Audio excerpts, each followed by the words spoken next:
Questionable ang legalidad ng pag-aresto kay dating Pangulong Rodrigo Duterte, isang hakbang na direktang sumasalungat sa proseso ng hudikatura at soberanya ng Pilipinas bilang isang malayang bansa. Ayon sa isang litigation lawyer at constitutional law professor, may matibay na batayan para questionin ang bisa ng warrant of arrest na inilabas ng ICC laban sa dating Pangulo.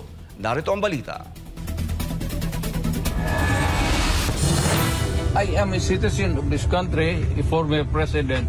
Umani ng samot-saring reaksyon ng ilegal na pag-aresto ng kapulisan matapos ang paglabas ng International Criminal Court warrant of arrest para kay dating Pangulo Rodrigo Duterte.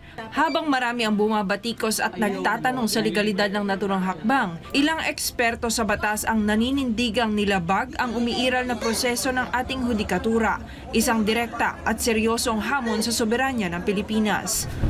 Para kay Attorney James Reserva, isang litigation lawyer at professor ng constitutional law, may buong karapatan si dating Pangulong Duterte na questionin ang legalidad ng warrant of arrest na inilabas ng ICC laban sa kanya.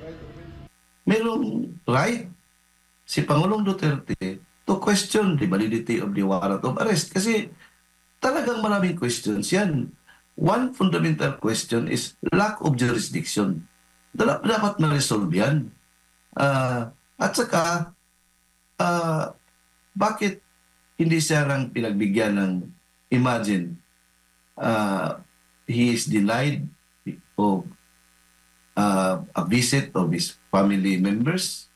Grabe talaga nangyayari doon sa, kitang-kita naman yan sa lahat, the whole world was watching how the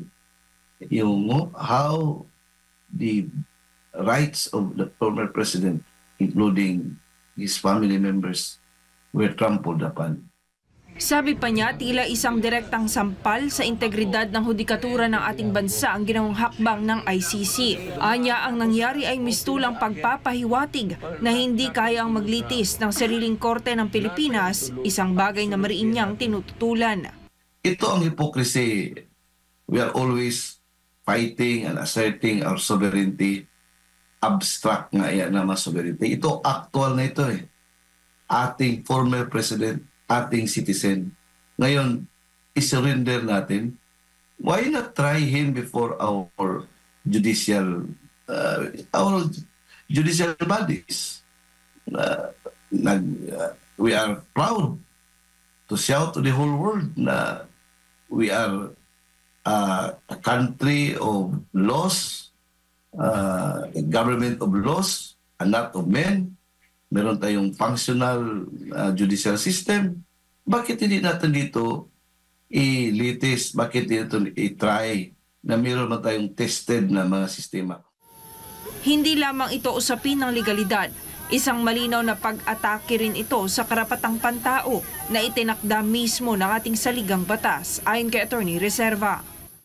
Pag-yurak ito, parang it is a slap on our judiciary na parang we are telling to the whole world na kayo na ang bahala mag-trial dito, mag-hearing dito kasi yung bansa namin ay unable, parang inutil. Hindi naman yan eh.